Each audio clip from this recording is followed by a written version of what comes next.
Well, good afternoon. How are you? It's in the low 50s, which is an adjustment when I was in the higher 70s. But it's pleasant, and it's sunny, and the wind is a little less than it was yesterday, so it's pretty pleasant out. The pleasantness of our walk is countered by what's happening in the rest of the real world. Now, you and I and others go for various sundries at, say, Walgreens or other places that have, a bunch of cosmetics and toiletries, but also prescriptions.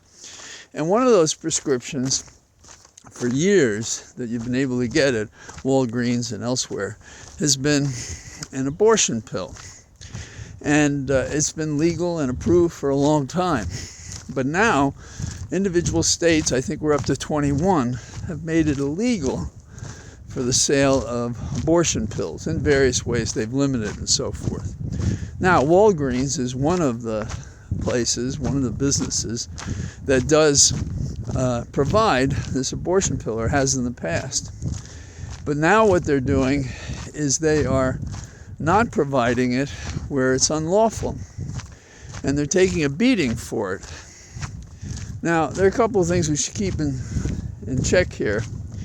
The real devil in the piece is the government that is making it unlawful and putting at risk pharmacists, I assume, stores, and so forth, who would violate the law. Plainly, at the very least, what one needs is a law case, goes into court and seeks what they call a declaratory judgment, that this prohibition is wrong and need not be obeyed, indeed has no effect at all. As far as I know, that case hasn't been filed yet. I don't know why, and I may not be correct. The governor of California, Newsom, has said that if Walgreens continues to maintain this position, what California is going to do is to cut off its state business to Walgreens. I hear it and I understand it. And Walgreens is the bad guy because they won't risk violating the law. Now, that's a tough position. And it's a position government takes at the federal, state, and local level a lot of the time. And that is, if you don't do something we want you to do, sometimes it's to make sure your employees are doing one thing or another, or immigrants aren't in your business, and so forth. And I mean, we're not talking about a person who is cooperating in the fraud. We're talking about a person, a business, that doesn't know that there is an offense, if you will. Okay, so this is somewhat different. But what it basically is, a public on the pharmacy's doorstep protesting them for a law that they had nothing to do with. Now, it may be more complicated than I say, in the sense that maybe Walgreens is doing more, but I think that people are saying they didn't have to come forward and say they were going to do this, which is really obeying the law. Now, it's a wrong-headed law, should be overturned. It's another case of victimizing women, limiting their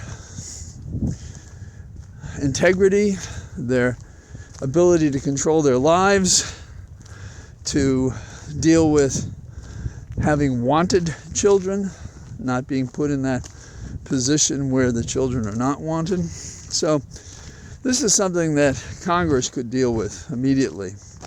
But the Republicans are probably just fine with this. And this is going to be an issue for some time to come.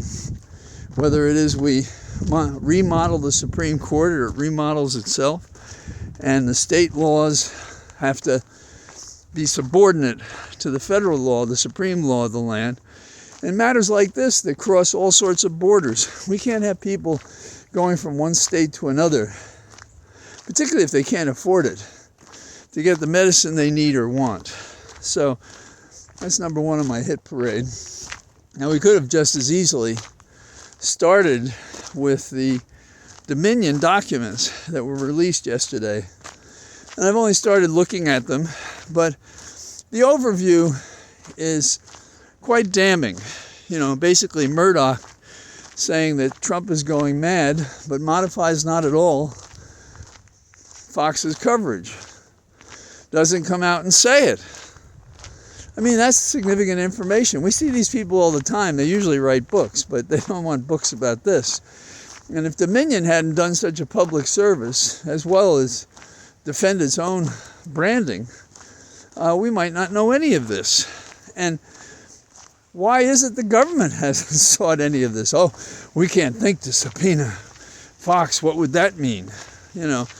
And Carlson, he's out there saying he hates Trump. He'll be glad when he doesn't have to cover him. And now he's put out these little snippets, which I think are more self-defensive than they are within his normal sphere of concern. In other words, I think he's using his position on the air to do what he thinks helps him in his case. But some Republicans are shouting back at him, and I'm glad of that, and we need more of that. But what we don't have is the ultimate, which is these guys should be off the air. Laura Ingraham and Hannity and Carlson. Carlson. So what are we doing about it? Nothing. What is Murdoch doing about it? Nothing. Will the lawsuit break Fox? Maybe. Are there criminal violations here? FCC violations? Why isn't the world all over this? Because the world has lost its balls, frankly. No guts, no glory, no truth, no good decisions, no respect for law, then only chaos based on power. That's where we are. Now, there's talk in the White House about detaining families again at the borders. Really? Are we going to do this again? What is wrong with us? How can you possibly do that right? But there it is. And so how are we different if we think of ourselves as Democrats, tied at the hip to Biden when we would propose to do this? And so my last unsolicited remark, I think, is that the Federal Reserve says the rates are going up. So if you're going to refinance, do it quickly, because it's going to go away for a while, I think. And you may find T-bills are a good investment, because when that rate follows the rate the Federal Reserve puts us at, then you'll see opportunities, because the interest that you get on a T-bill is not taxable. So you actually get double the interest in a way. Not exactly, but something like that. So here I am out in my cathedral of trees on a gorgeous day. Soon will be as warm as it is in the Carolinas. But who could compare to this walk in Virginia? And the answer is nature preserved everywhere. That's where you can do what I'm doing. And so every tree that's cut down, and driving in the last couple of days, whole fields of trees are being cut down. It's a scourge.